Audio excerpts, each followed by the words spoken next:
Clutch your pearls, darlings. When a cat goes missing in a snowstorm, more than just Pablo might be found.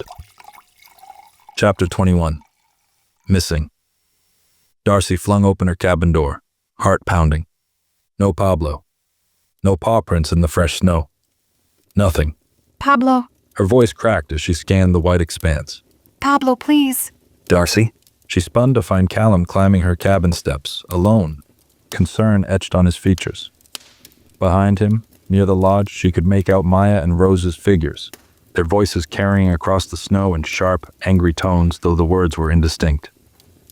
Everything crashed in at once. Pablo missing. Claire's return. The shadows in Callum's eyes when he remembered Syria. Her chest constricted, each breath shorter than the last. Hey. Suddenly his arms were around her, solid and warm. What's wrong? Pablo Bador, I can't. The words tumbled out between gasping breaths. He's gone, and Claire, and everything's... Breathe with me. His hand moved in slow circles on her back. Just breathe. Maya and Rose reached the cabin, their argument forgotten at the sight of Darcy's state. What happened? Rose demanded. Cat. Was all Darcy could manage. Pablo got out. Maya translated, her hand joining Callum's on Darcy's back. And with that moose still hanging around. Understanding dawned on Callum's face. Stay here with Maya, he said firmly. Rose and I know these grounds better than anyone. We'll find him. But Claire... Darcy started. Claire's got a flight to catch. Rose cut in, something hard in her voice. She should already be in her car. Callum squeezed Darcy's shoulders once before letting go.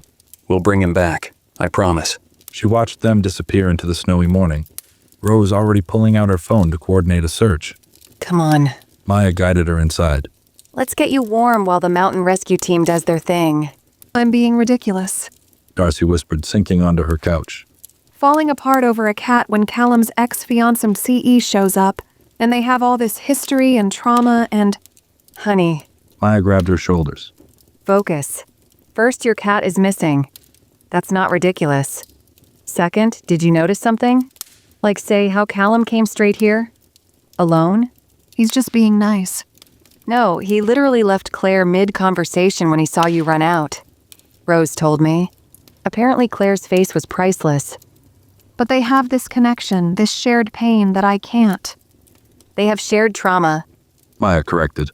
Which, from what Rose just told me, is exactly why they can't work. She keeps pulling him back into their darkest moments instead of moving forward.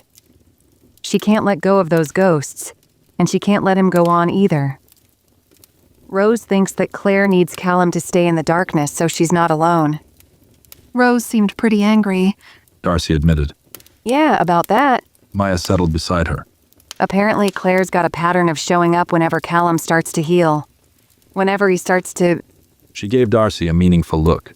To what? To fall for someone who makes him smile instead of remember. Darcy's protest died in her throat as she remembered how his face had lit up when he saw her at breakfast, even with Claire right there. But... No buts. Right now we're focusing on finding your cat. Then we can discuss how you're both idiots who deserve each other.